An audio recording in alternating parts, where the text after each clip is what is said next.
Hey everybody, it's Rod with VPT. This is the Trade Journal video screencast. Today's Tuesday, November 18th, 2004, so I wanted to welcome back On the Bid Brown. He was a little under the weather. It was good to hear his voice back in the room today, have him trading up the futures.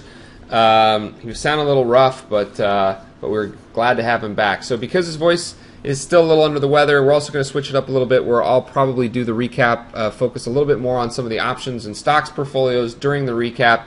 And then a couple times a week, Todd will talk about the futures as well as provide some little more extended type of training. So today, not just another day, another series of new highs. I didn't import the rest of the trades in here, so I'll look at the portfolio in just a minute. So I'm looking here. Yeah, all I had is just this Amazon close trade. So let's take a look at daily opportunity options, which is going to be the place that we will once and for all finally track the options trades with the same size, same entry, same exits that we're using for all the callouts in the VPT environment. So we have 1, 2, 3, 4, 5 open positions, a stock position, and rig. Added the BABA today. Closed out the Amazon for our second profit. We traded Amazon down here on the November contract, switched to the November 28th contract, and then near the close, finally had to jump on a little bit of VXX, so about the 28 calls for the 28th. These spiders and these Qs, folks, today was a tough day. Well, it's been tough for a while to be a momentum mean reversion trader. We're taking momentum signals, oftentimes counter trend, looking for a reversion to the mean. And today we just sort of gapped and goed and gapped and went, did not come down to any sort of trend line. So I've moved the Qs and the spiders to a graceful exit, meaning that we're looking to essentially exit where we got in as opposed to target 1 and target 2. But if tomorrow holds true, who knows what can happen around FOMC other than a lot of movement. So far, there's always been a good amount of movement, 15, 20 handles up and down in the ES as an example.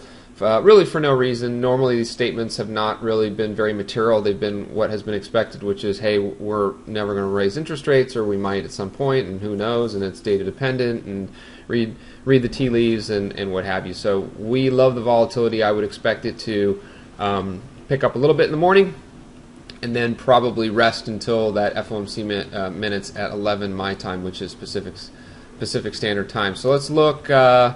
Not a lot to point out here.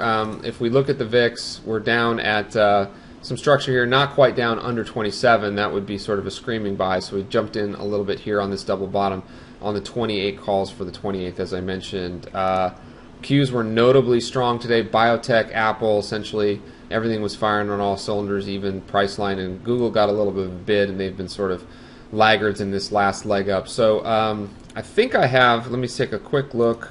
I don't know what it's going to look like when I bring it up. Hopefully that's in the screen pretty well. So we're past this 120x7 extension from this move here on the NASDAQ, and not quite as overbought as we were before on the RSI, but really pushing to all-time highs here. So it's a little tricky to try to pick tops, but we do have some bearish positions via the options, as I mentioned. We'll watch and monitor those accordingly. Other things today, we had a lot of strength in the airlines, which we don't have any positions in, and again, the biotechs just went absolutely nuts on some of this takeover stuff that's going on. So we'll leave it there for now. We're going to run it back tomorrow. Again, expect some activity around FOMC. I did not do any futures trades today at all. That's a rarity. Todd was trading up the futures using the DST system, but we don't have any futures trades today, so nothing to go over. So we can leave it there for now. It's Rod with VPT, reminding you to always trade like you mean it. We'll run it back tomorrow. You have a great evening. Thanks.